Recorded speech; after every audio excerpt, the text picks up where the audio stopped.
Those are barn swallows, everyone. Hi, I'm Steph, that quirky bird girl, and I am here in Erie, Pennsylvania. And I am with none other than the Presque Isle Audubon, and they are hosting the Festival of Birds. I am so lucky to be here. Everyone has welcomed me with such open and kind, caring arms, and today I will be taking a walk with Steve Burrows. And I will introduce him again later, don't you dare worry. However, I have to say, before I even dive in, because he walked away for a moment, I just have to acknowledge how much I cherish the relationship that I have developed with Steve. And genuinely just his kindness that he's shown to me. I mean, he's truly grown into someone that I consider to be a mentor and a guide. He has so much passion and so much excitement for birds. And it is just so inspiring every single time that I am with him, whether it be virtually or in person. Obviously, in person, it is so much more impactful, his presence. And I'm just grateful for your friendship. Thank you so much. All right, Steve brought me over some binoculars. I was just sharing a little bit about our friendship and how lucky I feel to have gotten to know you and just Well, I feel the same way. It's been fabulous to, for you to make that connection and for us to have a chance to have a chat together and then meet in person, which is always cool. And to do it in such a fabulous setting here. We got Baltimore Orioles, we got chipping sparrows, we got house finches, we got all sorts of stuff going on here. So looking for a great morning here, wandering around doing some birding with Steph. There's a Baltimore Oriole right there. let's show them. Okay, so there's a Baltimore Oriole hopping around on the ground over there. And Steve caught them like right as we're walking up. He's like, Baltimore Oriole. It was It's a nice awesome. bright bird, one that the birders and non-birders can really appreciate, I think. So great to see him there. Yeah, Yeah. good setting. I'm actually curious. I've been looking at this feather. Uh-huh.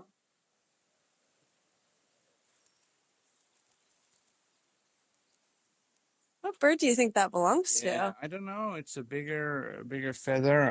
It's really hard to tell from here what that is. There's a lot of geese around. It might be a down feather from a goose. It's really neat though with feathers, like the structure, the way that the little hooks hold them all together, like each individual one. And when I do the tours in the Arctic, we get eider down, the bird feathers from eider ducks. And if you get it together and you put it in your hands, you can feel the heat because it traps the air and it traps the heat. So that's what eider down is, right? And that's why it's so expensive. I don't know, $1,000 an ounce or whatever for eider down. But yeah, so you can get like a tiny few feathers from an eider duck, like you find on the ground or something. Put them in your hand and put it over. You feel the heat emanating from it as it gets trapped in these fibers. Oh Yeah. my gosh, I had no idea. Yeah. So, but that one there's a lot of geese around, and so that's kind of might be a down feather from them. Ooh, beautiful. But yeah, there's lots of stuff How around lucky here. are we? Huh? How lucky are we? Yeah, I know. It's all good. And so much to find in nature, so much to see. So much to find, so Yeah. much to see. It's, Shall we get strolling? yeah, let's go strolling. Okay. See how this works. All right, so we're just gonna walk and Steve and we're gonna just chat. So Okay. Steve has upcoming travels, y'all. And I mean, at this point, you're a world traveler. You are. I mean, you've shared a little bit with my audience about how you've traveled with your would you call it a sabbatical? Well, originally when I went with Risa, that was on a sabbatical when we went around the world. Yeah, and then but the other trips since then have been mainly just what I would call research birding trips, and typically Risa will come with me, but for the long ones lately, I've been kind of going on my own because it's such fast, hard travel, and so it's not relaxing sightseeing travel because I have to go to places, see people, take out, check out locations and stuff. But it's all always great to travel around, see new cultures, and learn a little bit about places. So I'm a very fortunate guy to be able to do it. I know this. That's so beautiful. We're looking at an American robin right now on the ground. I always check the American robins because they look a little like, to me, they look a little like orchard orioles, which are less easier to find. So So, how would you tell someone to distinguish between an American robin and an orchard oriole? the first thing I think would be the shape. To me, the robin always looks a bit more rotund, a bit more thrush shaped, and the oriole's a little more streamlined. And then the closer you look, the coloring is a little bit different. But often in birding, the first thing you get is this impression, this flash of color or flash of movement. And so, with a quick flash of a bird moving away, that kind of orangey, rusty breast can look, and a darker head can look a little bit like either of the birds. And once you get a good look at them, most people can recognize American robin. So it looks like an American robin, but not quite. Then take another look, and it might be something else. Let's have a look. Oh, There, oh, it's an interesting thing right behind us there. The purple oh, martin nests, the white boxes. Those are so purple martins used to nest in cavities, and then they got destroyed, and so people would put up these gourds and these houses with white purple martin nest houses. And now it appears that they breed exclusively in these. Nobody ever sees purple martins nesting anywhere other than in oh. these man-made structures. So they're like these little condos. You can see them over there for all these purple martins coming in Oh. and out, and you see them. So they've just adapted to. Yeah, yeah. Over time, and they're all the aerial insectivores, like swallows, birds that feed on the wing for insects, are all in a lot of trouble. They seem to be their numbers really seem to be declining. So anything we can do to help provide nesting habitat, support them a little bit, is all going to help. These are great birds, purple martins. They're like, have you seen them? They're like swallows, but completely dark and great flyers, fabulous flyers. Oh, So I just love watching them zipping around back and forth. I love, love, love the swallows. I feel like living in Chicago, I had access to so many different swallows, and it still felt like I was like, I could spend more time with Yeah, them, you know? yeah, They're so yeah. funky. They're like quick spinning. It's like acrobatic Oh air. yeah, aerial ballet it is to watch them, and one of the really kind of weird things is birding and kind of the funny things. One place that birders will check out that other people might not is sewage lagoons, Oh. because the effluent creates a lot of stuff for the insects. So the air is full of insects, and the birds like to come and fly and get these. So it's not unknown for birders to hang around in sewage lagoons. And I have a friend who actually proposed to his girlfriend at the sewage lagoon. Wait. Risa said it's the most unromantic thing she's ever heard of, but birders will get it, you know. So Yeah. she was kind of happy. So yeah, Oh my God, that's so lovely. And I love that. It sounds like your friend knew their partner well enough to say, like, okay, it's sewage, but birds. exactly. I couldn't find a more romantic spot to propose to you. So yeah, we laugh about that. So, but it's a great place to see swallows and to see them really in action and zipping up and around. And I just could watch them just sit there and watch them all day. They're just fabulous flyers. So That is so, so, so lovely. yeah. Oh my gosh. So, what is your favorite bird that you've seen this weekend, if you have one? This weekend, I saw a horned grebe over on the water break there, which is a really nice bird to see, and beautiful colours in it, and it was a nice male. It's a bird we run into now and again along the shores in southern Ontario. It's not what I call a rare bird, but it's just at this time of year, so many of the birds are in breeding plumage and as resplendent as they're ever going to be. And this is a really pretty bird to see. So I got some really great looks at that bird. So. Oh, that's so exciting. Yeah, and I was just over the back there on that beach area. So Oh. it's probably a bit too windy to be recording over there today. You and I and all your equipment will end up in the sea, or in the lake. Oh, But thank you. it's a really special spot here at Presqu'île. It's got all sorts of habitat. We've got this nice forest in here where You can hear lots of warbler activity. You've got the calm waters here. You've got the shoreline. So you've got a little bit of everything, sand dunes even. Oh Yeah. wow. But today is, despite the wind, it's a little cool. It's about 15 degrees today, I think, here. But despite that, there's quite a bit of activity. You can see and hear lots of birds.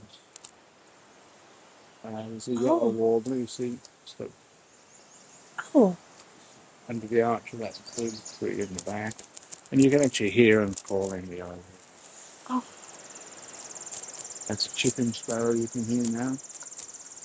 oh my gosh, it's so loud. Yeah, it's a Zan now. Very insistent. That's a pretty little bird too. Like the first time I saw one, I heard it and I was like, is that a that's a sparrow. Yeah, But what is that? yeah. Well, we're talking about identifying by call, both for an initiative we're doing at the Toronto Ornithological Club with birders with visual impairment or visual disabilities. But also just generally birding by ear is a really great thing to do. And you break them down to different categories, and the trills, like you've got the junco, and you've got worm-eating warbler, and what else? Yeah, palm warbler sometimes, chipping sparrow, parula. These are all like these rolling, trilling things, and then you've got the chip calls from others, and then the double notes from others. So once you put them into those categories, you know it's probably one of those birds. And then at this time of the year, where I am, the juncos have left. So if I heard that a little bit slower, a little bit more deliberate, if I heard that in the winter, it'd likely be a junco. But now it's a chipping sparrow. So it all works on geographic location, time of year, probability. I talked a little bit in the talk yesterday about the detective and the bird watcher both working on process of elimination, and so that's what we're doing here as well. So I think that's part of what makes like the integration of birds and your books so fun because it's like you take principles of identification and mystery and excitement and it's like that's integrated and like trickled down through the story. right, well, yeah, well, that's hopefully that's what the intention is. So hopefully that's what happens. But it's it, as I came out and did some birding, I thought, that's what I'm doing. I'm doing detective work, process of elimination. It's probably not that. It couldn't be that. And then you hone in on what it likely is, and then if you're fortunate, you get confirmation, visual confirmation, and so it's all part of the process. It's all Oh, good. so exciting Yeah, and so fun. yeah. Well, it's turned out really, really well. I've been really fortunate to find a niche where a couple of things I enjoy, which are mysteries and writing itself, I enjoy, and then to integrate the birding, as you say. So it's been it's been a lot of fun for me to be able to find a niche there that I can put all of these things together and have some fun with it. I'm curious because with that, I'm sure you've seen so much growth in your writing and in yourself as you're, developing your books. But was there one book that challenged you the most? Um, that's a really good question. I think possibly the second book, A Pitying of Doves, was the one that I worried about most because I'd written the first one, and with the first book, with no contract and no expectations except my own, I was free to do what I wanted, and I went all over the place with storylines and just put in things and did what I wanted. And then when it became, successful and people asked me for another one, I kind of wondered if I could do another one. I knew I could come up with a story and come up with a bird and come up with a murder mystery and all the rest of it. But I wondered if I could do it to the same level without writing. I didn't want to write the same book and just change a name or two. But I wondered. So I really had a few moments as I sat down to write it, and I knew I could write a book, but I didn't know if it would turn out to be one that people would like as much. So it was a bit of a concern. And then it turned out that they did. People thought it was okay. So so then I got the third book, and then I thought, okay, you've done this twice now, so you might be able to kind of settle down and have some confidence that you could do it. So that's what I did. So, but yeah, the second one I think was challenging for that. That was part of really what was in the back of my mind as I was writing that. I have to say, Steve, you are so inspirational.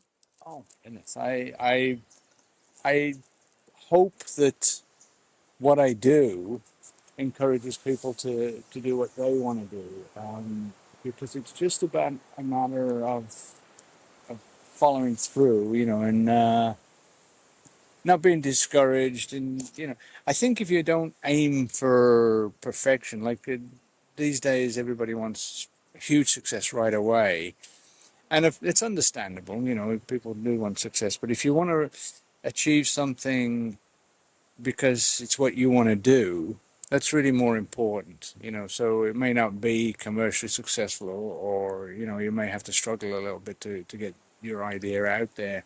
But if it's something you believe in and you want to do, the pleasure it brings to you shouldn't be underestimated. You might think, oh, nobody's ever going to read this. I don't want to do this or whatever. But if you think, you know what, I like it. Okay, that's enough. Just do that, and then hopefully other people will fall in place and say, yeah, I like it too. And if I may offer, like, I consider you to be a mentor. Oh, that's And very kind. Thank you. after every single one of our conversations, I have left feeling so inspired. Like, I know I told you our first conversation, I went and I updated my vision board. And Yeah, then our second conversation, I went for a run and I was so fueled and I was like, I could do 1,000 things. I launched my YouTube Kids channel. that's Um, amazing. And that's the thing that Teresa says all the time. You never know, what the spider web of your action, from what you do, you have no knowledge of what the ramifications are going to be. So if you try to do something positive, um, not necessarily set out to inspire somebody, but do something that you love and share that. Somebody's going to get something from that, and who knows what they're going to do. Like the amazing things you're doing. I saw you with those kids yesterday, talking to them, and I thought, yeah, this is somebody who should be doing that. Like they respond to you and they listen to you, and so who knows where that's going to go.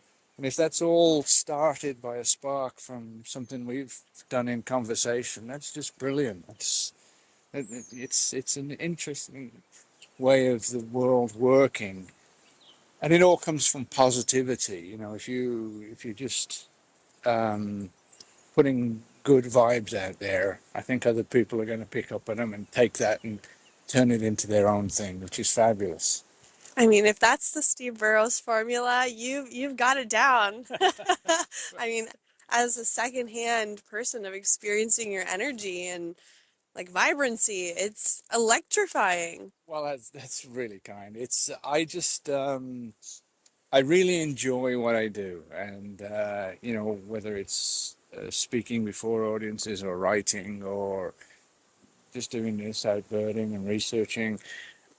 I just love doing it, and I think that just comes through. If people talk to you as somebody who's enthusiastic about what they do, it's easy to tell. Like you with this work you're doing here with your podcast, like your energy when you're talking to me, and your enthusiasm. It's clear that this is not you're just thinking, oh, I got to do this job here. You absolutely love what you're doing. So I think this is, you know, people feed off that. And it's hard when you're around somebody who's enthusiastic not to become enthusiastic yourself. Right? And maybe not about the same thing as you say, but maybe something that's that you've had in mind and thinking, okay, well, now I feel like I can go and do that, which is exactly how it should be. I think it's great. Yeah. Yeah. That feels really good. So I don't know that we've talked about spark birds.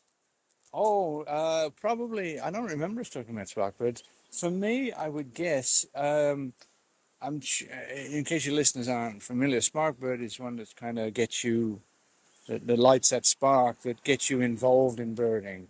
Um, for me, when I was in England, there were birds like the robin, the Eurasian robin, that would come to the the garden every day, and the common birds then, sparrows and greenfinches. But there were also a couple of birds in the family of tits. There was a blue tit and a great tit, which are lovely, lovely little birds. They're like the chickadees here in North America.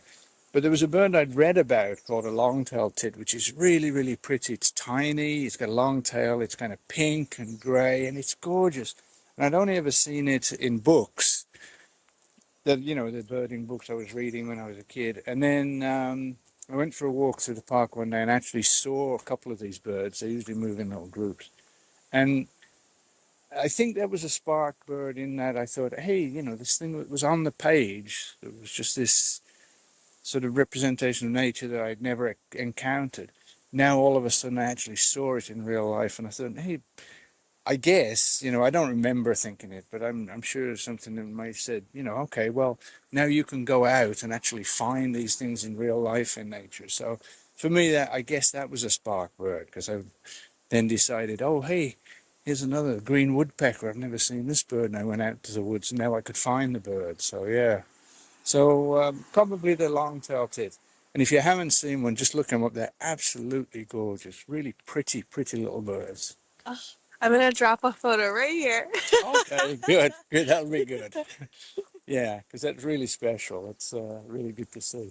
Oh my gosh, that's such a good bird oh my gosh. Mm. I mean, okay, I have to say, you've got me on the thought train right now for English birds, and oh, Okay. can I mentioned I went to Liverpool, but I also went to London and Richmond Park. Have you been to Richmond? Yes, I have been to Richmond. It's a really pretty part down on by the river there, which is a really lovely part of London. Yeah. The Eurasian jackdaws had me hooked.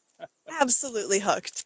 Yeah, they are fabulous. Well, they're members of the corvid family, right, which is the crows, and so they're smart and they're uh, ingenious, and they're innovative in using different methods to get their food and stuff, and they just got tons of personality. Like if you watch them, and they're really pretty as well. They're like a small, if people don't know, small crow with like a lot more grey on them, but they're really ingrained in English folklore, the jackdaws, Oh. because they're usually to be found around people. So over the centuries, they've found their way into different stories, usually as mischievous, smart, cunning in some cases. But yeah, really a fun bird. I remember recently in one of our trips in Wales, in a ruined castle, um, which Wales has a lot.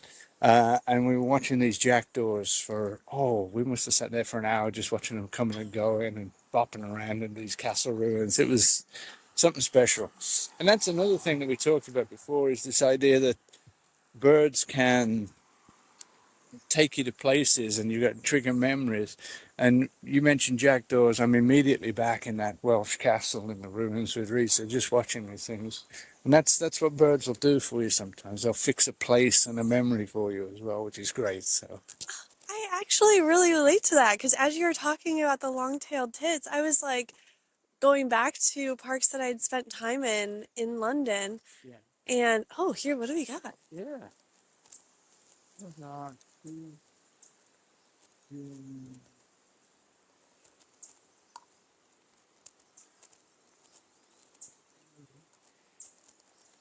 Maybe if you come over here a little.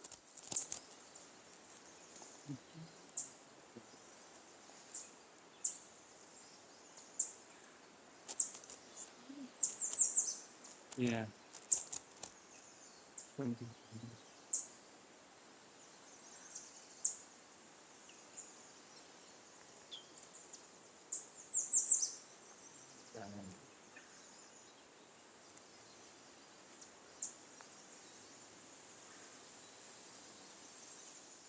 Red-bellied woodpecker? Well, they're female. They're Oh, female red star. oh my gosh. Yeah. One in right in the middle of the tree, going up to the top of it now. Oh, Just flown off to the right. So this scrub, and then the tree, and then there's the leaves right behind it to the right there. Hmm.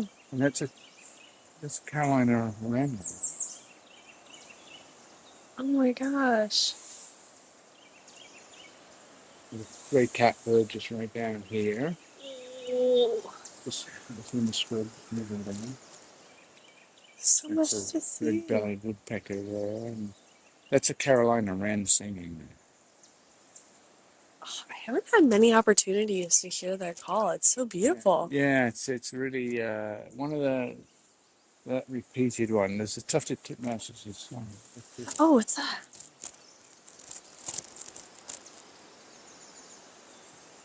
Yeah.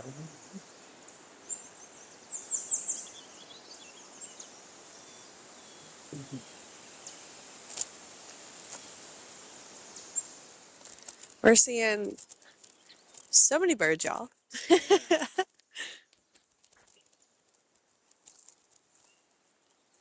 Just so. Oh, what was that? Just that was like bright yellow. Yeah, another yellow.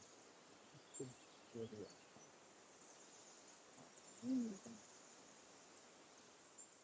think that's like just the best part about birds. It's like sometimes you don't know where to look, and it's freeing to have so many options.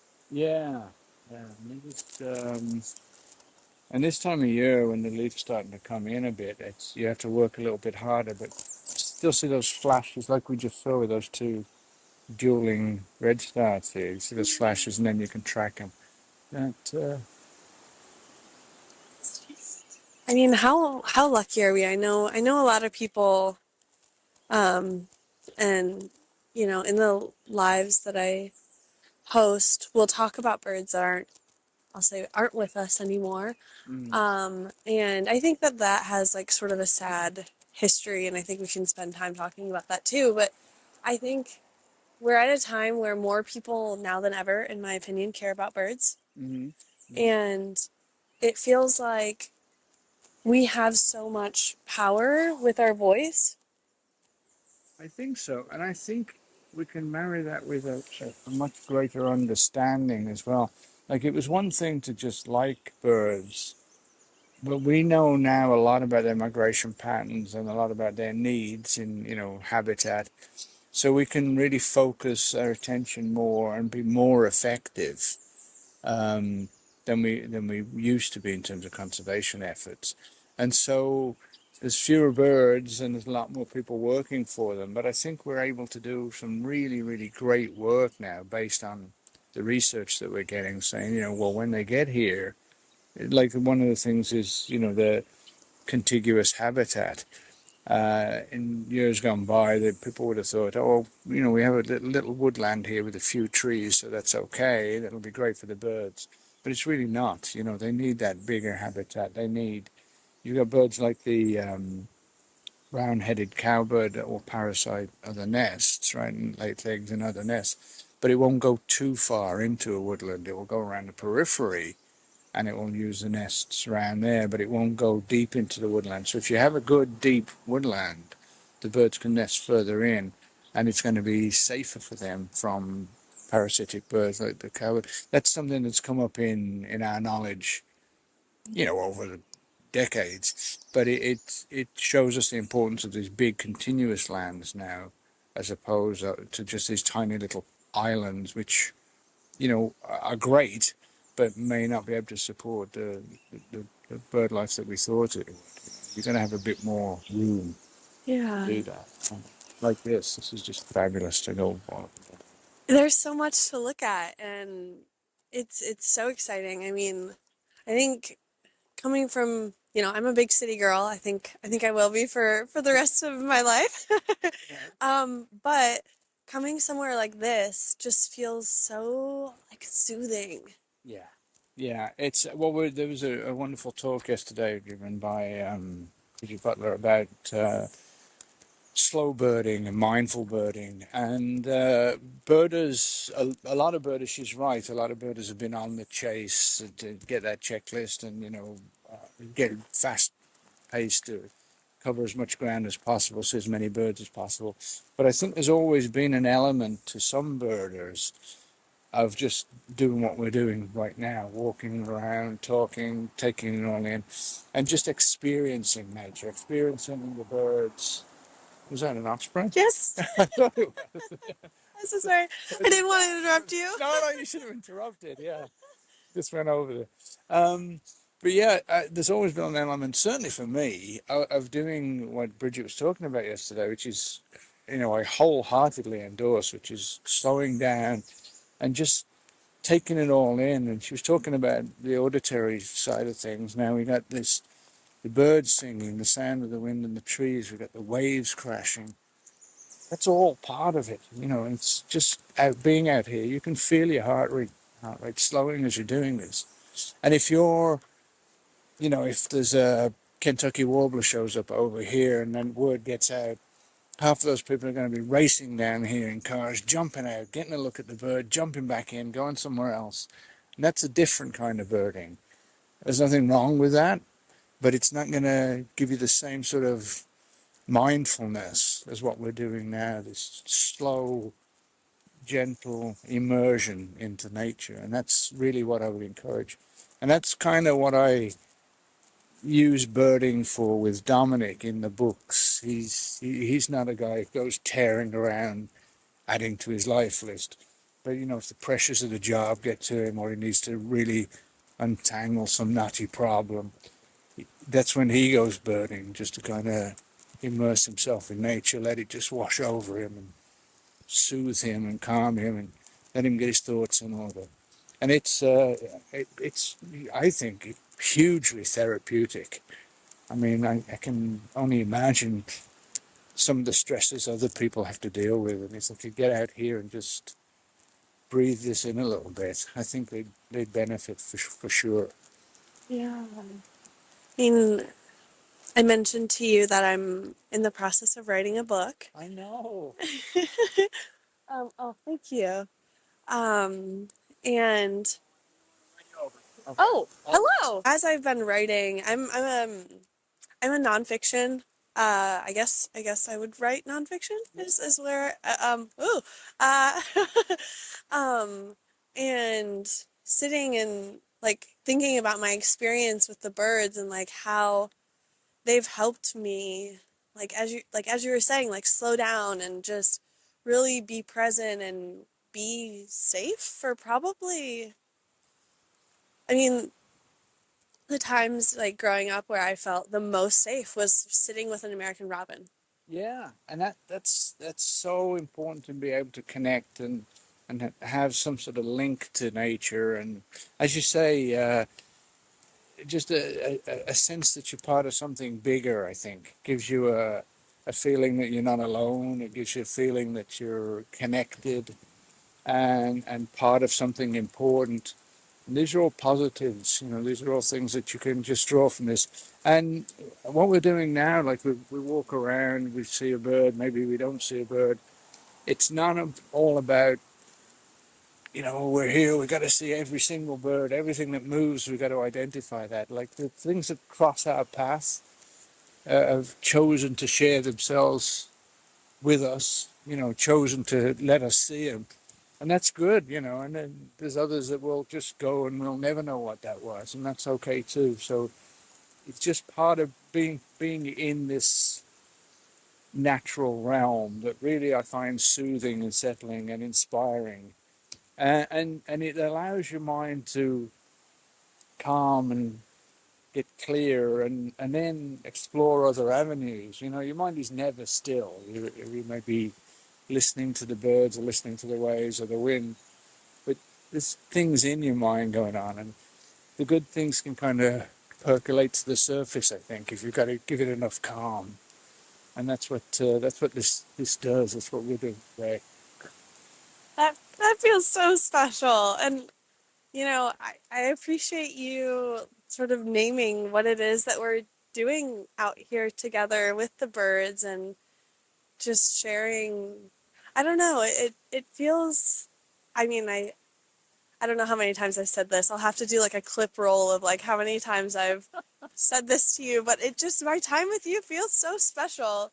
Well, I can't thank you enough for giving me the opportunity to talk. Like writers, we just like to talk. We like to show how clever we are. We're always yapping about something. But to talk about things I love and to have you take something from it is really, really great for me. It's really inspiring. And I'm thrilled to bits to be able to do this. It's just fabulous. We've got some waves action.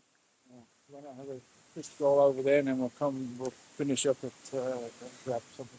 Yeah, It's going to be a bit yeah. cold over there, I feel, yeah. Let's see. Maybe there's an osprey or two. Yeah.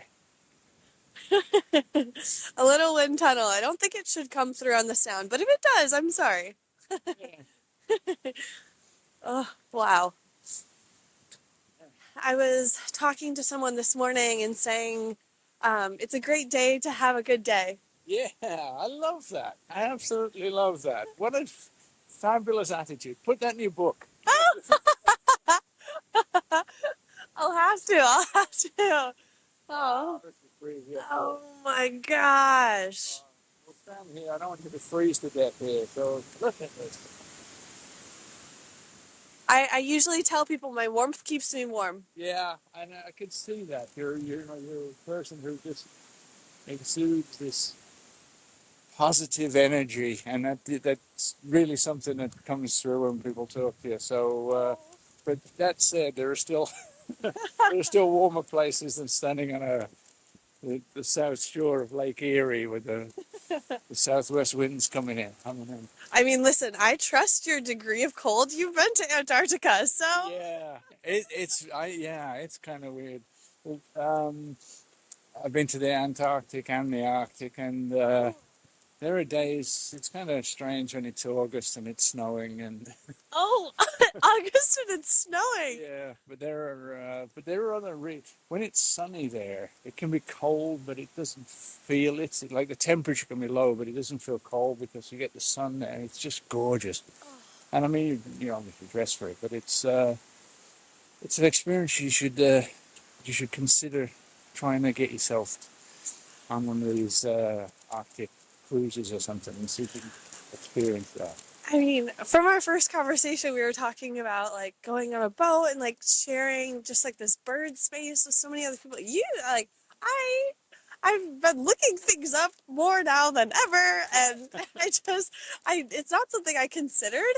Honestly, because large groups at times has been hard for me in the past. Okay. You want to go look around the house? Yeah. Yeah, and it might not be for everybody. It's the collegial atmosphere, but you can when you start to share nature, and you're all out on that rail looking at this whale or this polar bear or this bird or whatever.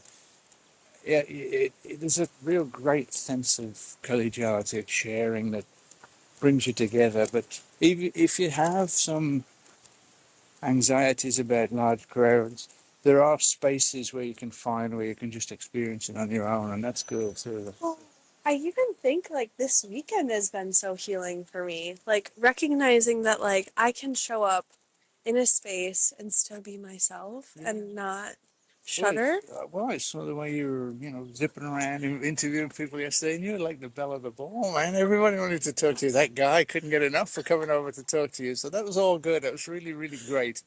And that's, again, if that's all come out of this birding and our chance to connect over the books and stuff, that's just one more positive, right? Yeah. Well, Steve, I mean, okay, y'all have heard so much from me. You're going to continue hearing it from me. You are such an amazing person. I am so lucky to consider you a mentor, a friend, and everything. And just thank you for being you. Thank you for. Oh, wait. Hi. It's okay. Thank you for just always being this like light that is inspirational and exciting. And I just am so appreciative of your presence. Well, it's been my pleasure. It's been lovely talking to you, Steph. Lovely talking. Oh, thank you, Steve. Very cool. Very cool.